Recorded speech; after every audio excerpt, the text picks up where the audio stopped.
এগুলো একদম ভারী।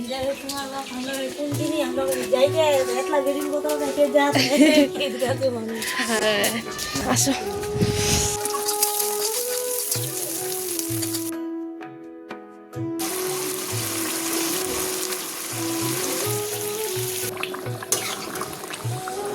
হ্যালো আমার প্রিয় পরিবার, কেমন আছো তোমরা সকলে? আশা করছি অনেক ভালো আছো, অনেক অনেক সুস্থ আছো। উত্তর দিনাজপুর জেলার এই ছোট্ট একটি গ্রাম থেকে আমি পায়েল আমার একটি নতুন ভিডিওতে তোমাদের অনেক ভালোবাসা জানিয়ে আজকের ব্লগটি তবে শুরু করি, চলো। দেখো আমাদের মানে যারা আমি ভিডিও করি, ঠিক আছে, তারা এত পরিমাণে চাপে থাকি, যখন অতিরিক্ত পরিমাণে ফুটেজ হয়ে যায় তখন মনে করি কোনটা আগে দেবো আর কোনটা পরে দেবো। এই করতে করতেই আমার একটা দিন ডিলে হয়ে গেছিলো জানো, কারণ বাড়িতে এসেছিলো হঠাৎ করেই মেহমান। কে আসলো, কী কী বৃত্তান্ত, একা হাতে কত কিছু করলাম, সমস্ত কিছু আছে আজকের এই ব্লগে। তোমরা স্কিপ না করে পুরো ব্লগটা দেখো, আশা করছি অনেকটা ভালো লাগবে। দেখো মেহমান এসেছে বলে কথা, মানে আসবে বলে কথা, তাই তোড়জোড় তো করতেই হবে। সকালবেলা ঘুম থেকে উঠেই দেখো মাংস নিয়েছিলাম 1 কেজির মতো, সাথে আমি সমস্ত মাংসের জোগাড় করে নিচ্ছি। আর এদিকে দিয়েছিলাম 2টো গোটা রসুন। কারো কারো আমার মতো মাংস খেতে মানে প্রচণ্ড ভালোবাসো বলো তো, আর মাংসের থেকেও বিশেষ করে ভালোবাসো ওই গোটা রসুনটাকে।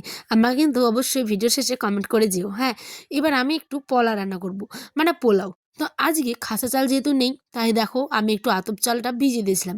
আমাদের গ্রামের দিকে এই আতপ চাল দিয়েই কিন্তু নানা রকম জিনিস, যেরকম পিঠে পুলি তৈরি হয়, ঠিক তেমনও কিন্তু পোলাও তৈরি হয়, মানে ঘরের মধ্যে সাদামাটা।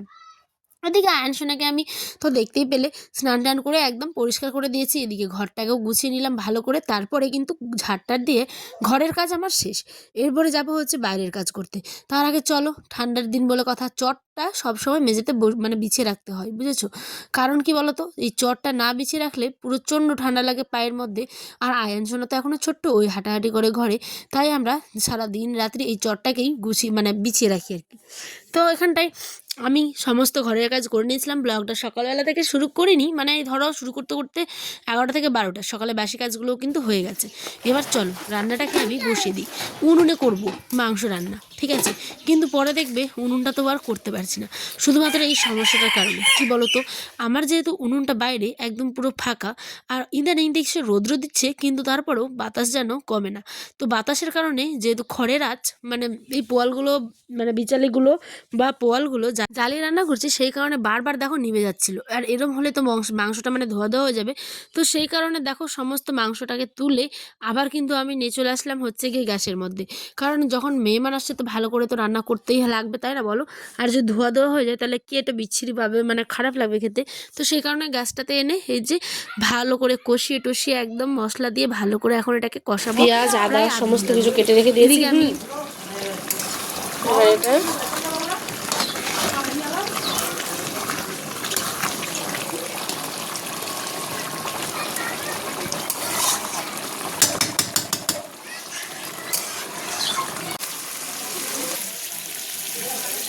চলো মাংস কষানো কিন্তু কমপ্লিট। এরপরে আমি দিয়ে দিচ্ছি হচ্ছে আলু। কারণ মাংসতে না বেশিরভাগ যদি মাটন থাকে বা বিফ থাকে, তাহলে কিন্তু তোমরা আলুটা না ভেজে যদি এরম দাও, খেতে কিন্তু মন্দ লাগবে না। তাই আমি আজকে আলু না ভেজে এরমভাবে দিলাম, তোমরা চাইলে ভেজেও দিতে পারো। তো যাই হোক, এই যে এদিকে আমি বসিয়েছি হচ্ছে পোলাও। এটা হচ্ছে আতপ চালের পোলাও, পেঁয়াজ কুচি, কাঁচা পেঁয়াজ, হ্যাঁ কাঁচা পেঁয়াজ কুচি, আর সাথে ছিল তেজপাতা, আদা থেতো করা, দিয়ে তেলের মধ্যে ভালো করে মানে ভেজে পেঁয়াজটা কিছুক্ষণ ভাজা ভাজা হয়ে গেলে চালটাকেও দিয়ে দিব। আর যদি মানে 2 পোয়া চাউল নিই তাহলে 4 পোয়া কিন্তু জল লাগবে। এরম হচ্ছে একটা আইডিয়া করে দেখো ভাতটা কিন্তু হয়ে গেছে। এদিকে আমার মাংস রান্না হয়ে গেছে, সাথে দিয়েছিলাম একটু লবণ, যেহেতু এটা লবণ পোলাও, আর দিয়েছিলাম এলাচ, মানে বড় এলাচ ছোট এলাচ। এদিকে স্নান টান করে আমি রেডি, এদিকে আয়নসোনাকে খেতে দিয়েছিলাম। আর একদম ভারী।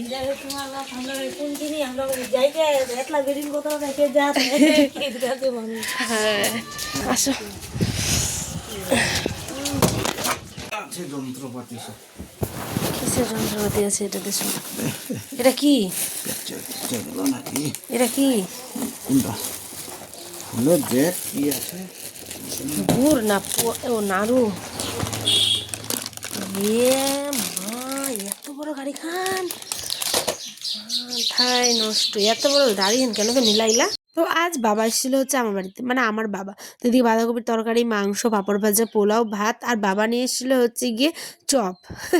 এই মিনি চপগুলো খেতে আমাদের দিকে দারুণ মানে বানাই, যেহেতু দারুণ লাগে খেতে। আর এদিকে আয়ান তো খুবই খুশি তার নানুর এই যে গাড়ি পেয়ে। আচ্ছা দেখো, ভুম আরেকটা আছে। ও রেখে দিবি, এটা না খুলবি? হ্যাঁ, এটা আছে জিসিপি জিসিপি জিসিপি। হ্যাঁ, জানিচ্ছে এখানে একটা আপা দে। আবু দেখো কতগুলো কার্টুন, দেখো এই যে কার্টুন গুলো। আমি চলে যাচ্ছি তাহলে বাড়ি। চল বাড়ি চল। তোমার নানু বাড়ি চলে যাচ্ছে, যা যেও না। তাহলে একটা আপা দে। একটা আপ দিয়ে দাও, তাহলে একটা আপ দিয়ে দাও বাবা। না তাহলে নানু বাড়ি চলে যাবে। আর দেখো মা কত কিছু দিয়েছে বেঁধে। সত্যি কথা বলতে মা তো মাই হয়, তাই না? দুনিয়ার সব থেকে প্রিয় একটা শব্দ। আর অনেক অনেক অনেক মানে কি বলবো, কিছু বলার নেই। সত্যি মা দেখো কত কিছু দিয়েছে, 4টা ব্যাগ ভর্তি করে দিয়েছে। তো আমি এক একটা ব্যাগ খুলতে খুলতে পুরো হাঁপিয়ে যাচ্ছিলাম, এত কিছু দিয়েছে। যেগুলো শেয়ার করার সেগুলো শেয়ার করেছে, যেগুলো হয়তো একটু পার্সোনাল সেগুলো হয়তো আর শেয়ার করা হয়নি। তো দেখো এখানে ছিল পকোয়ান মানে পোয়া, তারপরে তোমরা দেখতেই পাবে অনেক কিছু, অনেক। তো আপেল থেকে কমলালেবু, চাল, অনেক রকমের মাটির তাওয়া থেকে শুরু করে অনেক কিছু। তো সত্যি বাবার বাড়ি থেকে এত উপহার আসবে মানে আমি ভাবতেই পারিনি। সত্যি আর বাবা এত কিছু নিয়ে আসবে যে কি বলবো। এটা ছিল পিঠে পুলি। তো ওই পিঠে পুলিটা আমরা মানে এটা ভাপা পিঠে পুলি ছিল, ঠিক আছে? এটাকে দুধ দিয়ে আর একটু ভালো করে আর কি রান্না করতে হবে। আর এদিকে আসলো এই যে ব্ল্যাঙ্কেটের কভার। সত্যি মা মানে সবই বুঝেছে, কোন দিন কী বলেছে না বলেছে সমস্ত কিছু মনে রেখে টুকটাক করে সমস্ত জিনিস কিন্তু দিয়েছে। দেখো এখানে ছিল কী বলে নাড়ু, চিড়ের নাড়ু, তিলের নাড়ু, তারপর নারিকেল নাড়ু, চিনি, দুধের প্যাকেট, সুজির প্যাকেট, সময়, চাল, ময়দা, গুড়, চিনি, মানে একটু যে আপেল, পোয়া, তারপরে পিঠে, নাড়ু, মুড়ির নাড়ু, ডাল, কমলা লেবু, এদিকে পুলি, এত কিছু। আর সাথে কিন্তু আরও অনেক কিছু ছিল যেগুলো পরের ভিডিওতে আমি শেয়ার করব। তো এখানে আমি খেতে দিলাম আমার বাবাকে টিফিন। তো আজ সন্ধ্যাবেলা হয়ে গেছে, দেখা হবে অন্য একটি ব্লগে। ততক্ষণ সকালে ভালো থেকো, সুস্থ থেকো, সাবধানে থেকো।